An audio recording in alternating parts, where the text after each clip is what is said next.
Firstly, good afternoon, everyone, and welcome to the first of our four-part webinar series on safeguarding for young drivers. I'm absolutely delighted to be co-hosting today's session with my colleague, Warwickshire's Police and Crime Commissioner, Philip Seccombe. And just to let you know that today's seminar is being recorded and we'll make a copy available very shortly afterwards on the showcase section of the Project Edward website. So please can I ask you and I urge you and encourage you to put your questions and comments in the Q&A. And also in the chat, which will be obviously referred to as well. So that's really helpful if you do that as we go on through the presentations. And we'll work through as many of them as we can during the next 60 minutes. We bring in this series together because we want to change how people think and talk about young driver safety. Too often, discussions about graduated driver licensing or GDL focus on what it might restrict. But as police and crime commissioners, we see it differently. This is about safeguarding, giving young people the best possible start to their driving lives and protecting them and those they share the roads with. Over the next hour, we've got a really good lineup. I'm going to hear from experts and from the people, really importantly, who have helped get GDL over the line in Northern Ireland. We're absolutely delighted to see that news. I think from the community that we're all sort of in there, that's really, really positive news.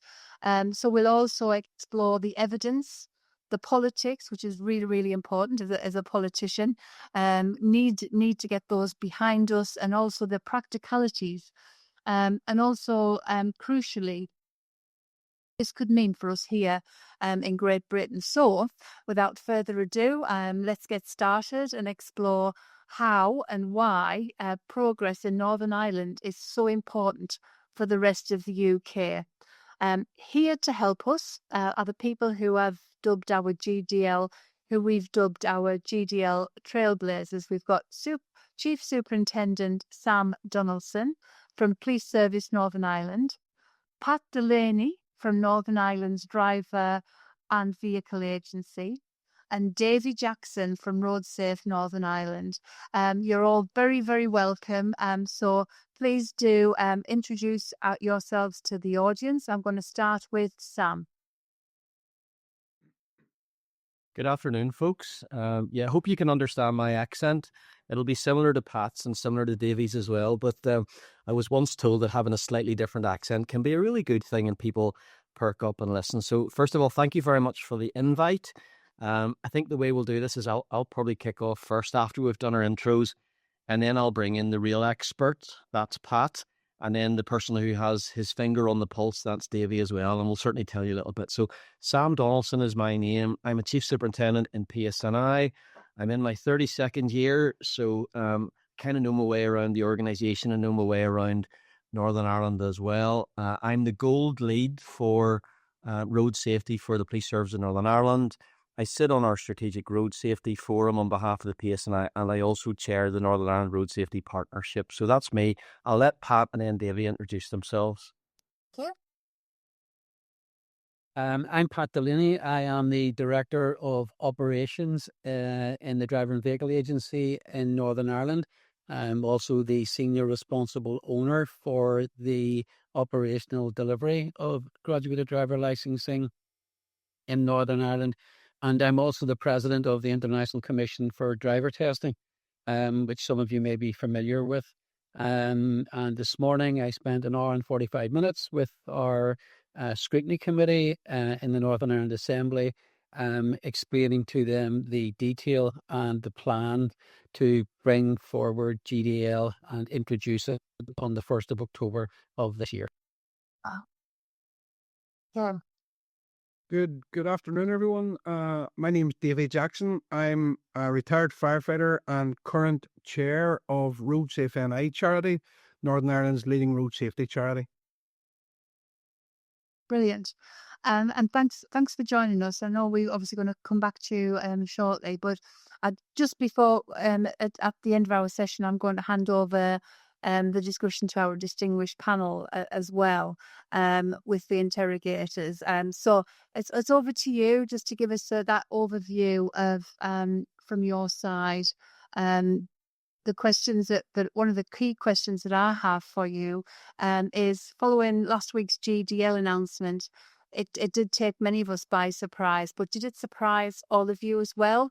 Or have you known that it was going to drop or never said anything, starting with Pat? It was absolutely no surprise to me whatsoever because I briefed our minister on the announcement. We've been working at this for many years now, and there's been a number of reasons which has delayed the introduction of GDL. But we also had an agreement on the day of the announcement with the BBC to do a road safety campaign for Northern Ireland, of which GDL was the lead. So there was an element of secrecy, and I use that word lightly, in keeping it under wraps until the announcement on Tuesday. Brilliant. I think that's really, really helpful. It's just quite exciting how these things these happen. Davey, what about yourself? Yes, well, we've known about this for some time. As Pat had mentioned earlier on, this is in the pipeline since 2016, and due to various reasons, it hadn't got across the line. We had met with not the current infrastructure minister, the previous one last year, and he was fairly confident it was coming in soon. And then having talks with the current infrastructure minister, we know she's very invested in road safety and that she was keen to push it forward. So we sort of knew it was coming this year, but we didn't know until last minute that it was going to be announced last Tuesday, and we were just absolutely thrilled to hear it because it's something we've been pushing for a long time. Excellent. We're really looking forward to it. And as I mentioned, I'm now going to hand over the discussion to our distinguished panel of interrogators. That's Dr. Sean Hellman from TRL, Dr. Elizabeth Box from the RSC Foundation, and Rebecca Morris from Vision Zero Communications. So it's over to you, Sean. I think you want to ask the first question. Yeah, hi, thank you, Joy. So I'm going to aim the first question at Davey. I think it probably is a good idea to start on the same page so we all know what we're talking about. And David, could you start by giving us a nice, concise overview of what the GDL system will look like in Northern Ireland, and what are the key components, and how long has it taken to get there as well? Well, look, Pat's the expert in this, but I'll give you our take on it. How long has it taken to get here? It's been in the pipeline since 2016. But due to various issues, the breakdown in our government for a few years and COVID, it's taken a while to get here. But it's making big changes that will certainly save lives. We have no doubt about that. We know that. And to be honest, when we first heard about it, I was expecting more of a kickback from people. But we've spoken to driving instructors, we've spoken to young people, we've spoken to parents, and in the whole, most people are for it. Some of the changes are a mandatory minimum learning period of 6 months before someone can take their test. And during that time, there will be a program of training and a logbook system where they have to sign up for a certain amount of modules that they've done. There will be, after the test, there will be a 2-year probationary period where they will use R plates in their car. At the moment here in Northern Ireland, someone passes their test. They use R plates for 1 year where they're restricted to 45 miles per hour, no matter what type of road they're on. The 45 miles an hour, we believe, is getting scrapped, but the R plates will last for 2 years. And during the first 6 months of those 2 years, there will be restrictions on passengers between the ages of 17 and 24 allowed in the car between the hours of 11 p.m. and 6 a.m. in the morning. But learners will now be allowed to drive on motorways and drive to the posted speed limits. So we don't see no negatives in it, to be honest with you. As I said, most people in the whole are for it. Some young people are a bit upset about the minimum 6-month period learning, but as we all know, it takes young people generally more than that anyway to pass their test. And so yeah, look, it's all good in our eyes. I mean, one thing that I often hear when I talk to anybody about graduated licensing, one of the things that people are worried about, I suppose, is enforcement. So, coming to you, Sam, how did the police service in Northern Ireland feed into this, and what were your concerns, and how have they been addressed? Yeah, so can I say, first of all, that we are absolutely 100% behind this? And to go back to Joy's question about whether we were surprised that it was coming or not, no, we weren't surprised. The legislation for it has been in place since 2016. And I know that there had been an agreement by the minister that it would be implemented by the end of the current mandate, which is around May of 2028, no, 2027. So we knew that it was getting very close. And from conversations with Pat, I knew that he was working on it in the background as well. By the way, Pat, I'm so glad that I invited you today because you really are the expert in all this stuff. And I think context is really important as well, Sean, if you don't mind. Northern Ireland's a very rural place. And I know that many people on the call here live in very rural places as well. About 75% of our collisions and our fatalities happen in rural places. Pat will help me out with the stats here, but I think something like 8% of our young people have licenses, but they're involved in about 20 or 25% of our serious collisions. And I know that Davy and Pat as well, and maybe you folks, even from seeing some of our news, can probably think of examples where not just single collisions involving young people have taken place, but I can think of collisions involving 3 and 4. And on occasions, I'm even thinking about our colleagues in the Republic of Ireland as well, where 5, 6, and I can think of one occasion where 7 people in the same car, all young people died. And I know that's a different jurisdiction, but the same kind of issues. Yeah. So there's, in terms of context, Sean, there was a massive issue there. And I don't know what rural society is like in some parts of England and Scotland and Wales, but there's almost this entitlement. You grow up in a sort of rural community. You maybe live in a farm. It's okay to drive a tractor. You think you're a really good driver, and before you know it, you've done a lesson or two. You passed your test, and at 17 and a couple of months old, you're behind the wheel of a car. Yeah. So culturally, there was a massive, massive issue for us there, and I'm so delighted that it's in. And in terms of the enforcement, I always like to stick to the 3 E's. So this is the engineering solution. So Pat and his colleagues are engineering a change. We've already kicked off with the education, and Pat's right. There was a massive day, and I thank the BBC for that day last week when from morning to night they talked about road safety all day, and it was absolutely fantastic. I'm now getting criticised by my nephews and nieces for being on their social media far too much. I'm actually quite proud of that. But the education piece has kicked off now, and we'll have to continue through until the 1st of October, and indeed well beyond that. But to go right to the point of your question, Sean, the police service in Northern Ireland is in a really, really challenging place financially, and I'm not going to wax lyrical about that right now. But we have been really clear that in order to properly implement this, that the 30 is absolutely necessary as well, that enforcement. And I think I'll finish by saying I've been listening to my colleagues in Wales around how they implemented the 20-mile-an-hour zones. And I think there's some learning for us as well around a very graduated response where it starts off with education and then it's about advice. And then you might want to go and watch a video that, if you behave in a certain way, this might happen. And these are the consequences for you as a young person. So a bit like the vast majority of your police services, we're not in the business of criminalising young people. And I think we need to be really clear around that from the start, but we will be unapologetic when it comes to people who are breaking the law. And we consistently stop young people doing 114, 115, 120 miles per hour. And I know that your local police services will be able to say the same. So there's something around that as well. But Sean, it's going to be about the 3 E's is the bottom line, and we need to put it all together. Yeah, awesome. And coming to you, Pat, then from your perspective, just briefly, what were the critical decisions about the components that you included, like the nighttime restriction and so on? How did that play out? Well, whenever we were drawing up the original policy document, our nighttime restriction was actually longer than it currently is.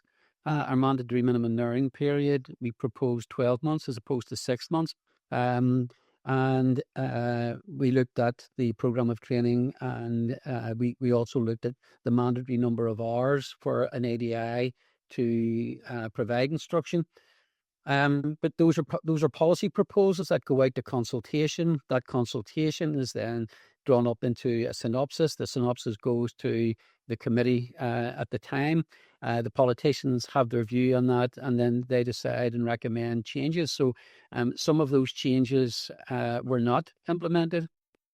And we now have the legislation is 6 months mandatory minimum learning period, no mandatory lessons by the driving instructor, and the nighttime passenger restriction hours is shorter from 11 to 6 a.m. So those were some of the challenges. But as you will know, Sean, GDL can only be introduced depending on the appetite of the politicians to introduce it. And the difficulty, because as Sam has rightly said, Northern Ireland being a very rural part of the UK, that the issue was with some of our MLAs that they saw the GDL was disadvantaging people in rural communities. I actually look at that slightly differently. 3 times more collisions occur on rural roads that result in people being killed or seriously injured than do on urban roads. And therefore, the rural community is going to benefit proportionately more from the introduction of GDL than being disadvantaged.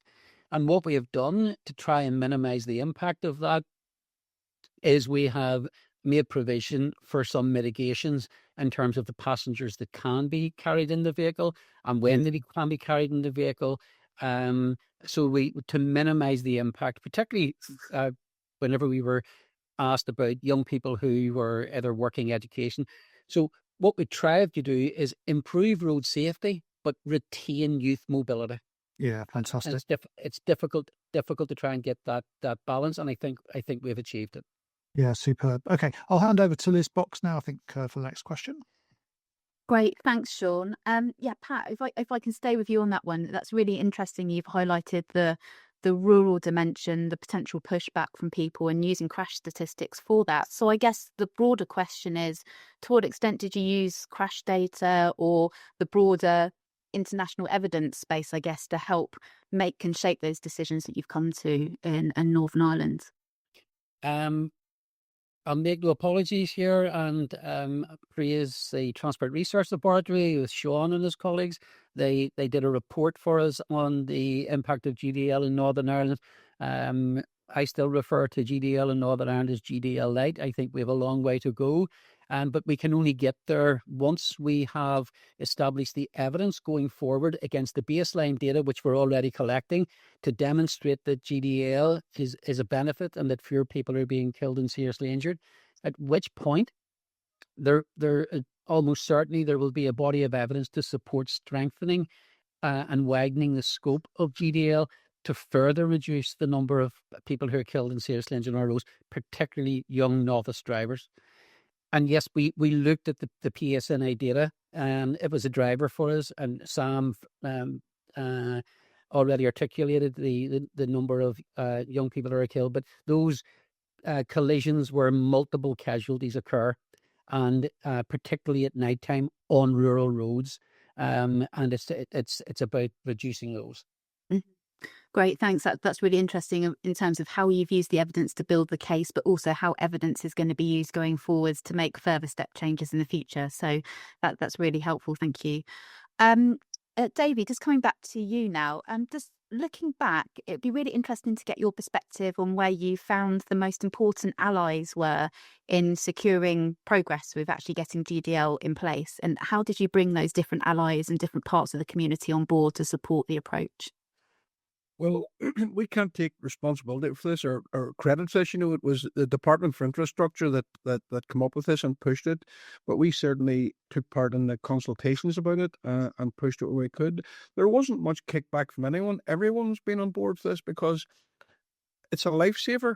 And, it's been implemented on the 1st of October. And I have no doubt if you come back and speak to us on the 1st of October 27, there will be a difference made.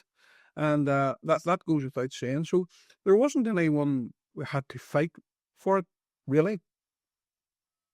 Well, that's good news, and I think we're starting to see a little bit of that over here in England, Wales, and Scotland. That there's the opposition that there maybe used to be is starting to ebb away a little, but even amongst the public as well, which I think kind of brings me to my next question, Sam. And I know you touched on this a little bit about how you, and you've got your hand up as well, so perfect moment for it.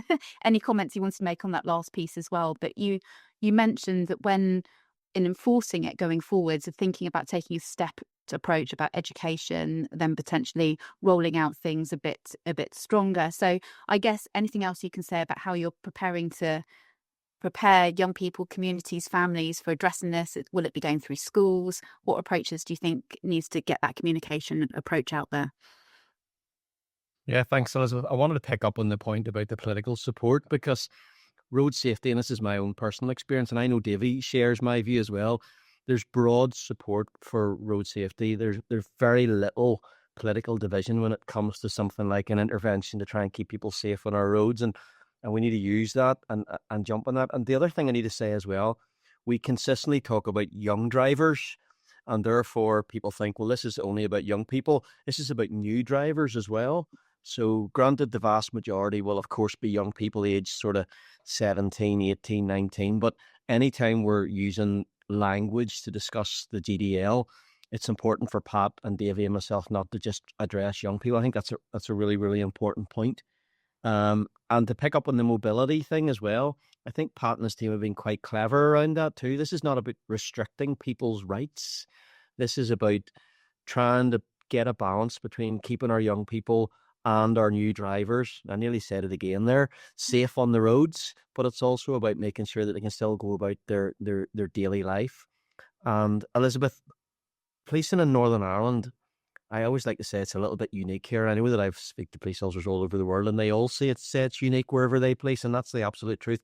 But we are very much invested in policing with the community. That's a big part of the way we do our business.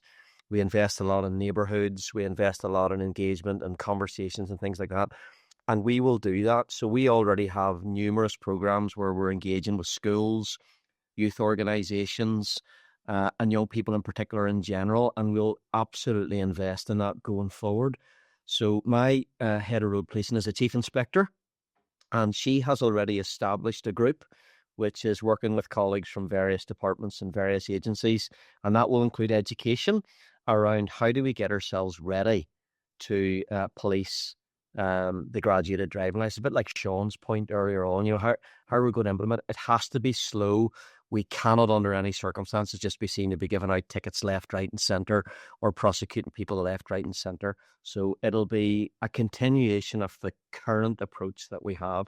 I know Davey wants to come in there because he works a lot in Shop, schools. Davey, did you want to come in on that point? Yeah, just on the policing of that aspect, and I know Sam and the guys will do an excellent job, and there's no doubt there. And we hopefully that the penalties, the £1,000 fine and the 3 points in the licence will encourage it. But as well as the police, the parents need to police this. Parents of young drivers know what the rules are, so parents should be policing this as well, and not placing all the emphasis on the PSNI. Yeah, I think that's a really interesting point. And as you were both talking, I was just thinking about the experience we've seen in the US and other countries that have already got GDL in place. The programs they have in schools and colleges, parent-teen agreements are really important. So I think we're going to be learning a lot from your experiences as you roll that out. Pat, did you want to come in on that point at all?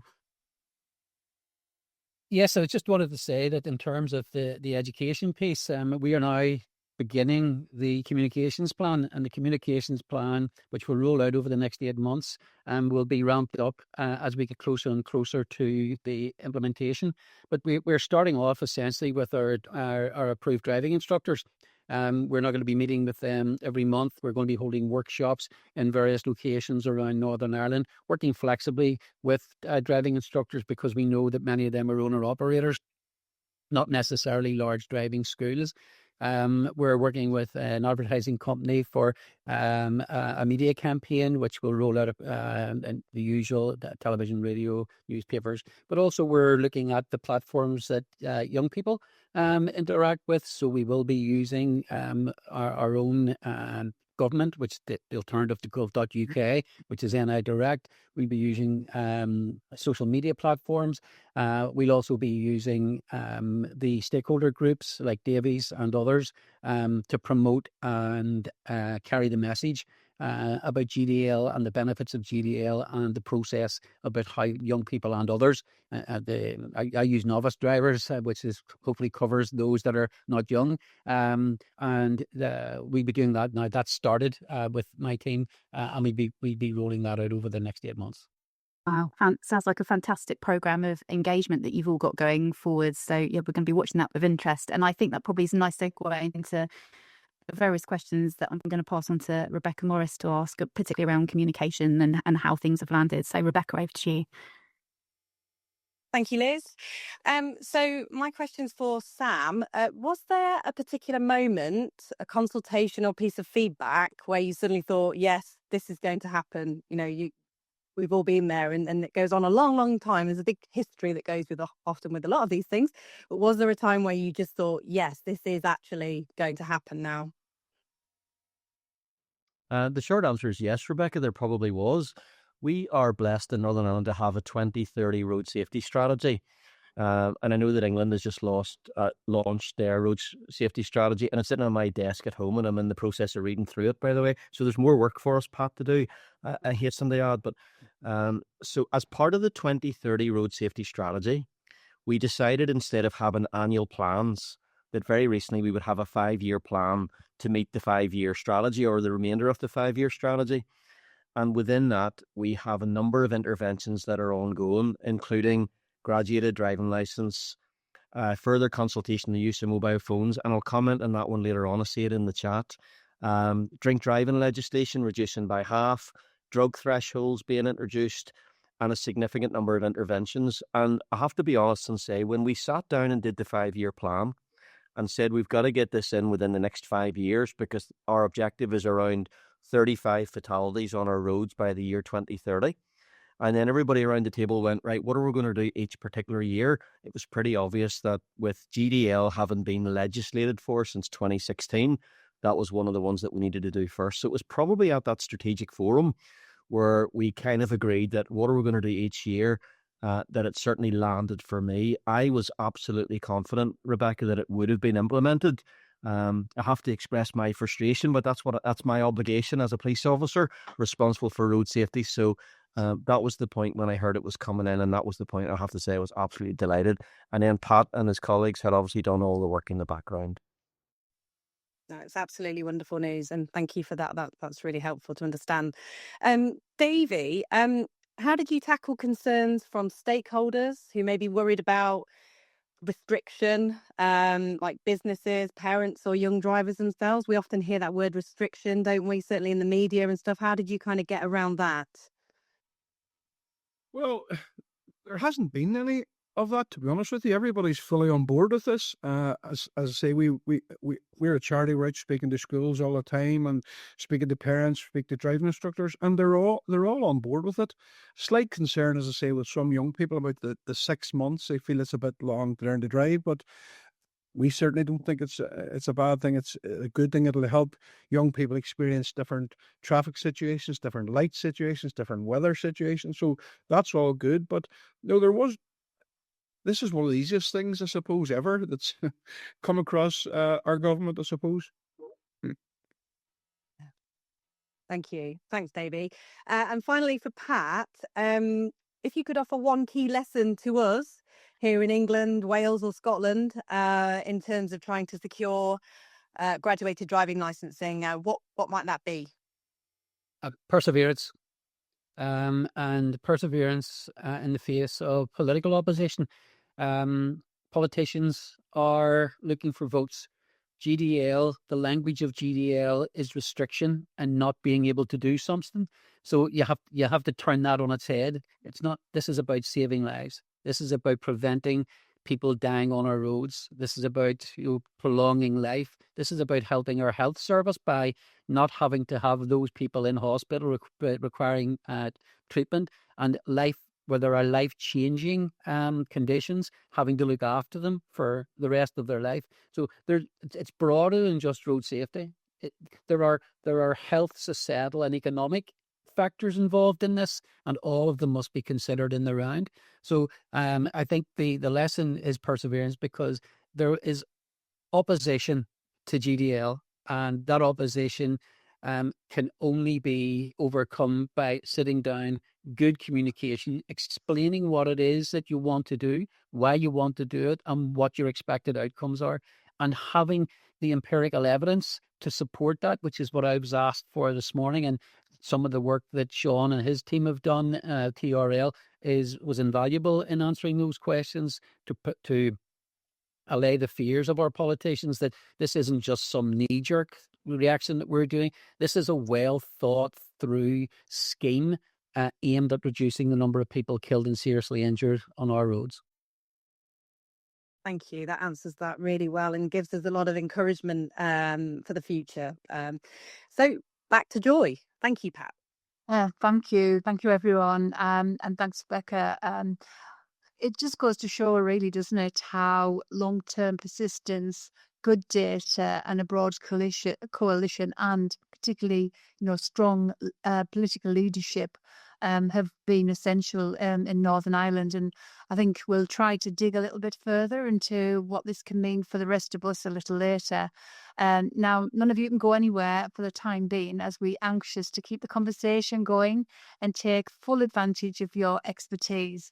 In a few moments, we'll look at the questions and the comments coming through the Q&A in the chat. But first of all, we've got a very short recording, which we'll hear from Daniel Ward of the Acorn Group and James Evans of First Car, with their perspectives on GDL coming to Northern Ireland. So telematics helps improve behaviour within permitted driving conditions. And then you have GDL, which reduces exposure during the riskiest periods. And that's regardless of whether they have the device in the car. But together as well, they close off the gaps that currently allow, we think, the most serious risks to occur to young drivers on our roads. I think fairness is important. I believe telematics data helps bring clarity to it. So just to explain a little bit why, from my perspective, risk is not evenly distributed across all driving. So as an example, you have a newly qualified driver on a weekday morning commute. That presents a very different risk profile to the same driver late at night with passengers as well. So GDL does not restrict all freedom in this case. What it does is it focuses on a small number of scenarios that generate the greatest harm. Telematics consistently shows that nighttime driving, we know that peer passengers, and also early post-test independence are the most dangerous combinations. And I've said already, where telematics monitoring is absent, either because the driver is being, they've taken a box out of the car, or the data is simply unavailable, outcomes are sadly far worse rather than better. So if you view it that way, I don't believe GDL is about mistrusting young people at all. It's about recognizing where there's risk as a community, and then gradually introducing exposure to young drivers so that experience and judgment, both of those can develop safely together. If we can try and reframe this idea of restrictions to enablement, so we're allowing people to gain more experience that is going to keep them safer, more experience that is going to keep the cost of insurance down because young people will have fewer collisions. I think as well, at the moment, it certainly feels like once you've passed, that's it. You're a good driver. We can use this opportunity perhaps to reframe that to you're now safe enough to continue learning on your own. So telematics can absolutely play a supportive role alongside GDL rather than acting as a substitute for it. Practically, it helps monitor driving patterns, time of day exposure, also behavioural trends. It can allow for early education and, all importantly as well, intervention. It also enables positive reinforcement. Fundamentally, it shows young people's progress as they gain experience on our roads. Crucially, though, and I think, apologies to bang this drum again, but I need to stress that GDL provides a safety net where telematics data is missing. That ensures risk reduction does not rely solely on technology compliance. And again, which our severe loss data shows is a vulnerability. In terms of the messages and the messengers, for Northern Ireland perhaps particularly, I mean, as I've sort of alluded to, the messages should be positive, empowering, enabling, seeing where they are as a learner driver, and the driving test as kind of a midpoint in the journey, not the end of the journey. And if we can get that right, I think that will go a long way. The messengers, though, are critically important. I think when it comes to parents or people that are enabling, perhaps financially or logistically, for people to learn to drive, a little bit like we see in Australia with the mobile phone legislation, parents who wanted to sort of enforce, stricter social media and mobile device controls on young people, but weren't backed up by legislation, found it hard. I think we shouldn't underestimate, this doesn't all fall to the police. There's plenty of stakeholders within immediate family that may well find this legislation useful. But working in partnership with government, educators, institutions like Edward, and families as well that have been through some of the more severe, losses that we see on our roads, insurers can help ensure GDL is proportionate, evidence-led, and supported as well by technology, rather than, I think, undermined in its absence. Thank you. And that's two really good examples of how the private sector innovation can really pull in the same direction, using data, incentives, and feedback to help keep young drivers safe. So now we're going to pause briefly just to consider a few of the questions and comments that have been coming thick and fast through the chat. And helping us is Tom Stenson, Deputy Chair of the ADI National Joint Council. Over to you, Tom. Thank you, Joy. We've had some great questions come in. Some of them have already been answered by the panel. I think one that's cropped up a few here, which hopefully the panel will be able to answer, is around some of the exemptions. So somebody had asked, what do young drivers do who are working overnight with perhaps sharing transport? So could one of the panel maybe explain some of the exemptions that are there, please? Yeah. So once someone under the age of 24 passes their driving test, they will be restricted to carrying one passenger in the vehicle who's aged between 14 and 20. The exemption there will be if they are an immediate family member. So that would be a brother or sister. So it's a close family member. The other exemption is if there is a passenger in the front seat of the vehicle who is 21 years or older and has held a full driving license for 3 years or more, then the restriction doesn't apply. Super. Thank you very much. I hope that answers that. One quick brief question again here. Some of this was answered earlier. Somebody had asked about the logbook and the minimum training hours, and how perhaps those hours are going to be policed, and how can we make sure that they are being done? Okay, so in Northern Ireland, we have a fully integrated digital platform which accounts for driver testing, theory testing, driver licensing, and then what's going to sit alongside that will be the platform where the program of training and the logbook will be. The logbook is a legislative requirement. So the program of training will be made up of 14 modules and one optional module. The optional module is motorway driving. The reason why it's optional is that there are areas in Northern Ireland which are not easily accessible to the motorway. So that's to accommodate particularly the west of the province. But for the other 14 modules, they're mandatory. Whenever a person has entitlement to drive a Category B vehicle with a provisional driving license, they will then apply for the program of training. That's going to be £17. We will verify that person's identity because we know who they are because we give them their driving license. We also know who the ADI is because we give them their driving license, and we also regulate the industry. So we know from the ADI number who that person is. And like GB, we also allow supervised driving. So if it's a parent or guardian, again, because we provided the driving license, we know who they are, so we can verify their identity. Each of the 14 modules is done either with the ADI or it's done with the supervising driver. At the end of the module, which is a structured learning done in a low-risk environment, the logbook is then signed off and verified.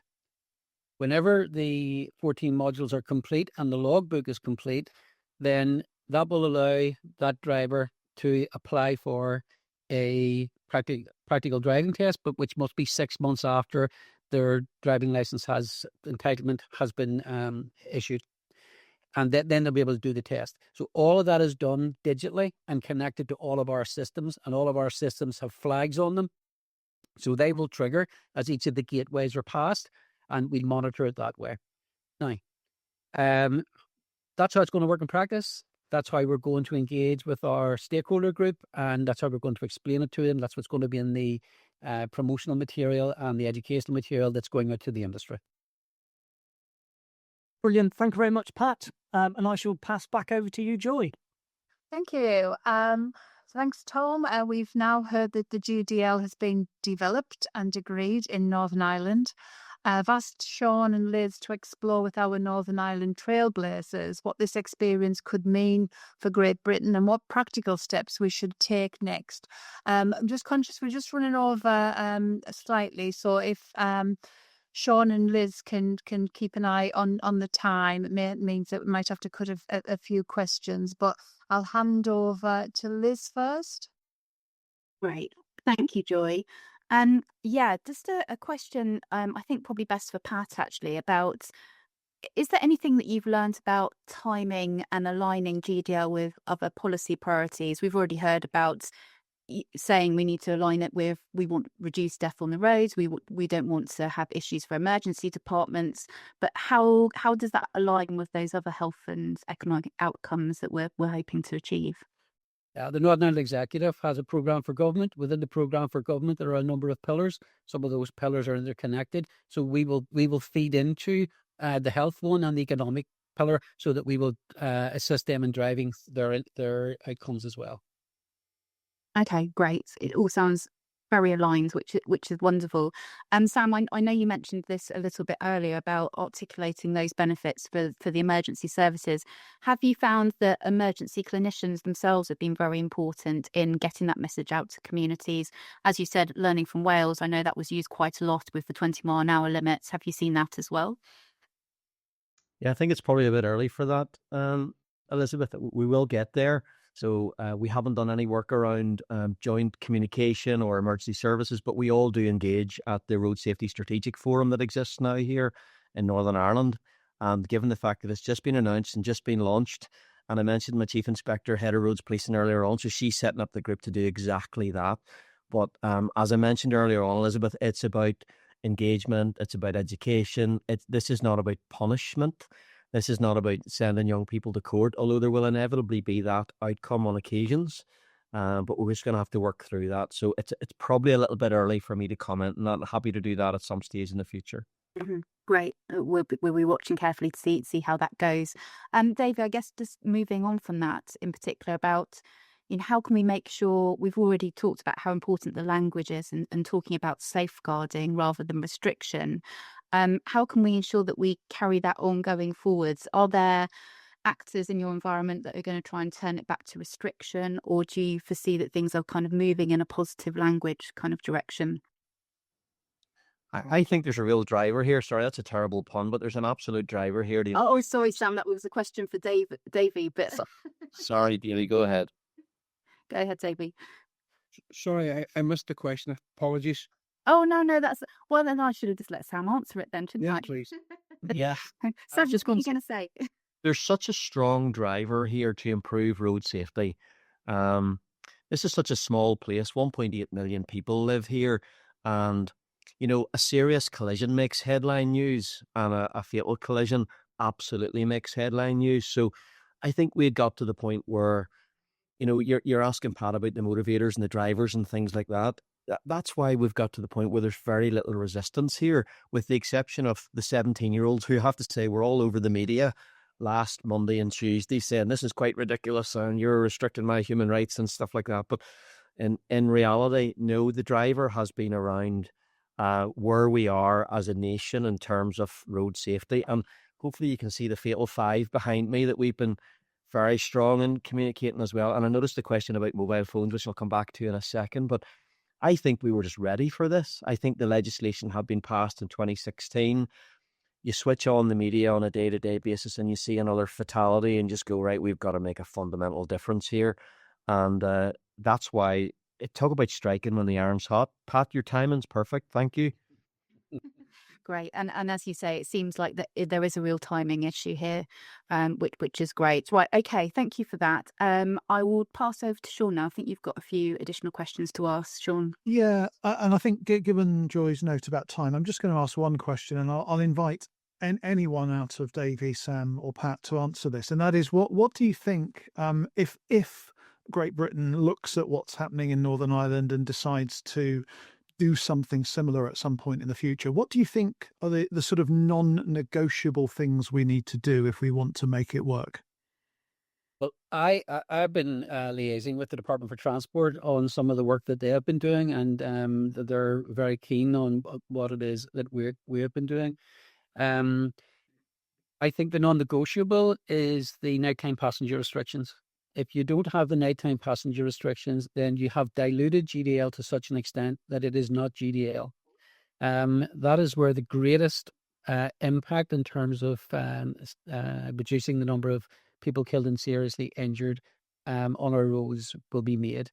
And it's also the most difficult of the measures to get agreement with, particularly with our politicians. But that to me, that is the non-negotiable one. Well, I think that's a great place to hand then back to Joy. Thanks, everyone. So I'm going to bring in Tom for another roundup of the questions and comments that's been very put out into the chat.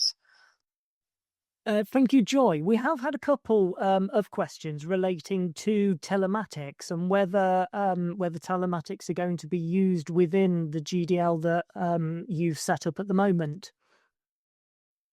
Telematics are not part of the GDL at the moment because the legislation was passed back in 2016, and the environment wasn't the same at that stage. That may be something for the future, but not for the present. However, we are meeting with the Association of British Insurers next week.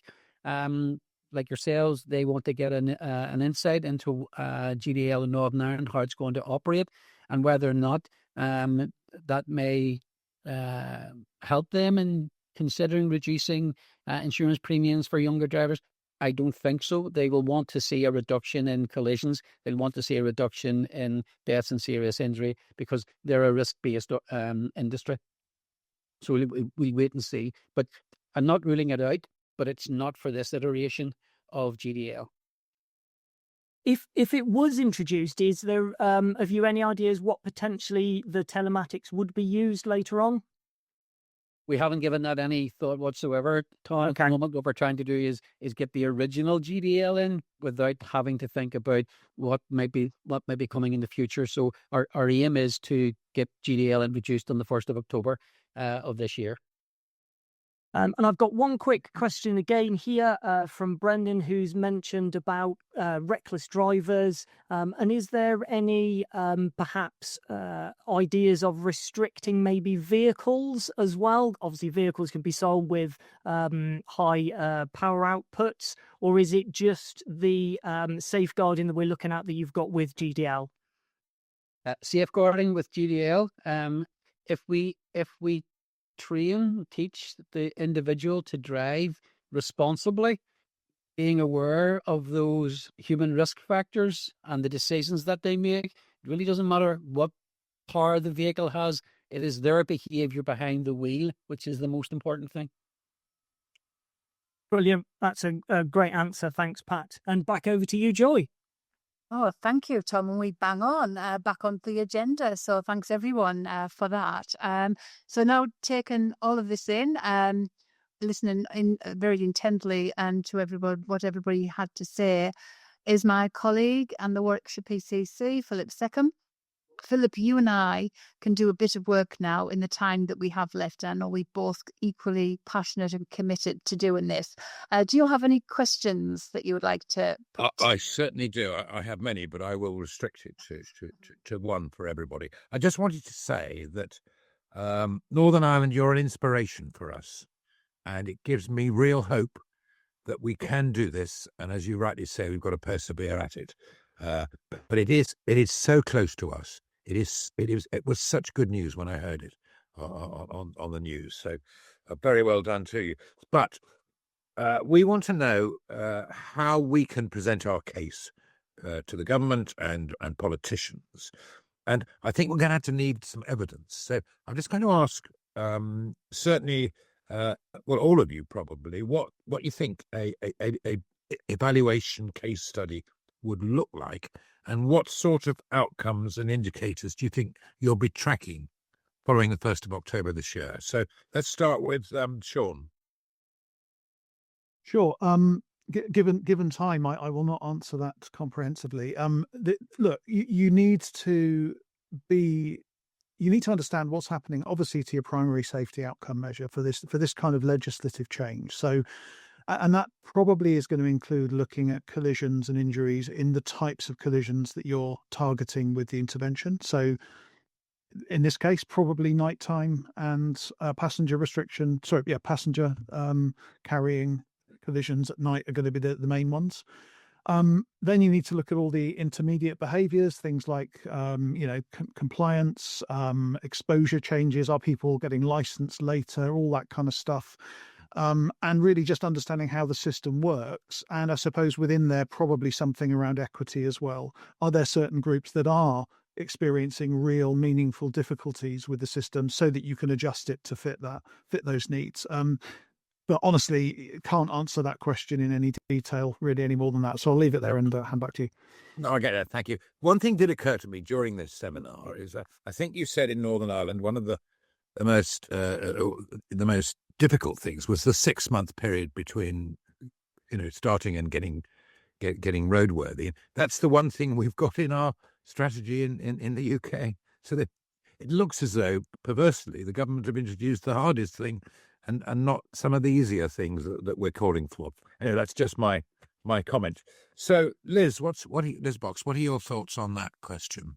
Oh, well, thanks, Phil. I think Sean has really covered all of the kind of key points really well there. So I don't have a huge amount to add other than I think what we've all said, that it's really important having Northern Ireland as somewhere, as a real live case and a test understanding of what's going to be happening over there so that we can learn from that is really important. And I think as well as looking at the safety outcomes, we need to kind of, Sean touched on this, looking at exposure and sort of adjusted for risk. So not just how many crashes occur, but how are young people actually driving, who are they driving with, under what conditions, what's happening with driving licensure over time, because we need to kind of understand what the general mobility landscape looks like to understand, is this actually having the effects that we're hoping it's having. But it sounds like all of those excellent monitoring things are in place, so good news. Great, thanks. So either Sam, Pat or Davey, any further comments from either of you or all of you? Just a clarification, Philip, the 6-month mandatory minimum learning period is something that's both GB and we have. The 6 months post-test nighttime restriction is what you don't have in GB. Okay. And yeah. it's the most important factor. Yeah, great, thanks. So any comments on evaluation, case studies and things going forward? I think if they look at Northern Ireland 12 months from now, I mean, I don't have a crystal ball, but I can assure you there will be less serious collisions and fatalities if we look back 12 months from now. And that plainly has to be the goal, doesn't it? Absolutely. Good. Well, thank you for all your contributions on those. I'm going to hand back to Joy now. We're pretty well on time. Hang on. Thank you. I think we should mention, Philip, that we will also be chairing the second in this series of webinars, which will include some valuable input from recent workshop that we did here and also in Aston Villa Academy in North Warwickshire, and that's on Wednesday the 11th of March at 9 o'clock. But time is running away, so we're going to conclude with a few questions to Sean, Rebecca and Elizabeth. Sean, what do you think will be the main political or practical barriers still holding GDL back in Westminster? Yeah, I've done a lot of thinking about this. I think there's probably 3, and they're quite high level, I'm afraid. I mean, I think there's a sort of collective mental model we have about driving that's just still wrong, in that people, ministers, people who work within government, I think still think about driving as a as purely a skill, and they don't think about the public health sort of way of looking at this, which is also about exposure to risk. So that's one. I think related to that, we still haven't embraced fully the safe system in the UK. We say we do, but we're still walking around blaming people for mistakes that we know they're going to make, and also trading off mobility for safety. So that's the second one. And then I think the third one is just a simple misunderstanding of how much public support there is for this as an idea. So I think politicians think the public don't support it, but even their own data show more support than pushback. So probably those three. Thanks, Sean. And Rebecca, how do we keep this framed as a safeguarding issue, not restriction? I've had the pushback of unfairly penalising young drivers, particularly in media coverage. Yeah, I think that's a really important one, and we've touched upon it obviously in Northern Ireland, but it's something we've very much come up against here. And it feels a bit like the media has controlled that message and the narrative for quite a long time, and restriction has been that point that's been put across. It's been put across to young drivers. What do you think about this? Don't you think it will restrict you? It's like a leading thing, and I think certainly it feels over the last sort of 6 months or so, as a road safety community, I feel like we've taken that back. We've taken ownership back of our own message around the benefits and the fact that this should only ever be seen as safeguarding, protecting and upskilling. And that kind of thing is only ever seen in a really positive light in other areas of life. So it's quite a mystery as to why the negatives are always thrown at this. But I think we're getting that back, and we're demonstrating all the time with our messaging. So if we can just keep consistent and on message about this, about those positives, then I think that will all stakeholders that will really take us further forward. And I would urge everyone, if you haven't already, go to protectyoungdrivers.com. There's a lot of information on that website, all of those consistent messages, evidence, what goes on in other countries about young driver safety. So please check that out. Thank you. Thanks, Rebecca. Yes, definitely worth a visit. Absolutely essential information on that website. So Liz, what specific roles can PCCs, local authorities and campaigners play in keeping up the pressure and visibility? Yeah, thanks, Joy. I think that's a really important question, because there's a lot of players here, isn't there? And everybody has a very specific role to play. And I think probably some of the lessons from Northern Ireland is that it isn't just one organisation pushing harder. It came from different parts of the system kind of working together and having those complementary roles over time. I would say PCCs, I think you're particularly well placed to keep this framed as a safeguarding issue and a harm prevention issue, like Rebecca was just talking about. Bringing together that road safety data, health, trauma, emergency services impacts, and kind of helping to maintain the political focus on those kind of key important outcomes, which seems to be what's happened in Northern Ireland. Local authorities, they play a crucial enabling role. They can embed that GDL within the wider road safety and public health systems and schools and families and the work that they're doing there, which is really important. And with regards to campaigners, we know that they help to keep the issue visible and human as well. So reinforcing the message that isn't just about giving, it isn't just about making things different, but it's about giving young people the safest possible start. So I think the key point is that pressure doesn't have to be loud, but as we've all said, it needs to be consistent and you need to keep going at it. So yeah, I think that's quite important.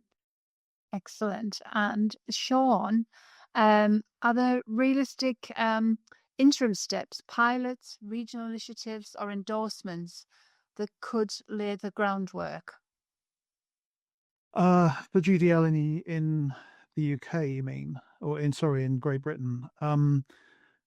It's an interesting question. Look, I mean, I would argue there's enough groundwork in place, right? We've had 70 plus implementations, if you count all the US states, all the Canadian provinces, everyone around the world who's done this before. So I think the groundwork's there. I think what we need to do now is learn from Northern Ireland in terms of implementation. Excellent. Well, that sort of leads me, for me, finally, to Sam, Davy and Pat. If you could put into a sentence, into a minister's briefing tomorrow, what would it say? So I'll go to Sam first, then Davy, then Pat. So Sam? Yeah, thanks, Joy. Somebody asked the question earlier, it might have been yourself, around what's the non-negotiable here. And I instantly thought that the non-negotiable was to continue doing what we're doing and not make the change, and therefore not save the lives of some young people and young drivers on the roads. So maybe that's where I'd be pitching this. We can't keep doing what we're doing because our young people and our young drivers are still losing their lives. So we've got to try something different. Brilliant. Davey? Yeah, and I would certainly concur with Sam. And, something that I would just like to say is we should all be very proud of Northern Ireland and the department for getting this across the line, because it is going to be a game changer. And I say it's something we should be proud of. Excellent. And Pat? GDL is a progressive policy initiative that saves lives. Perfect. I think we've got a nice letter to write as well. I think this has been recorded. It's going to be so helpful for us as well, and getting that information out. So thanks everyone. And before we conclude, we've got a quick summary from Tom on the questions and comments. Most of the questions, thanks, Joy, most of the questions have been answered here. I would like to say, sort of on behalf of driving instructors, how good it is to hear this information coming through. And a lot of colleagues of mine as well, we're all very much hoping that the UK can change their mind and we can have something like this in the not so distant future. Fantastic. So a good end. And I think that's just about it. Absolutely bang on. 3:30. And before we close, I have to say thank you so much to our contributors, Sean, Liz, Rebecca, Sam, Pat and Davey, Daniel Ward and James Evans, and obviously Tom, for doing such a good work. And sort of the work that we do and the prep for this is absolutely fantastic. So thank you all for joining us, for Edward. And this session marks a start of a new webinar. So please make a note of the next one. Wednesday, the 11th of March from 9 till 10, when Philip will be your host, and we'll be at the workshop for 16 to 19-year-olds at Aston Villa Academy. Finally, I encourage you to continue these conversations locally, and absolutely most importantly, we draw on Northern Ireland's experience as a practical guide for advocacy. So from producer James Luckhurst and me, Joy Allen, it's goodbye for now. Thank you, everyone. Thank you very much. All the best. Thank you. Bye. Thank you, everybody. Bye-bye.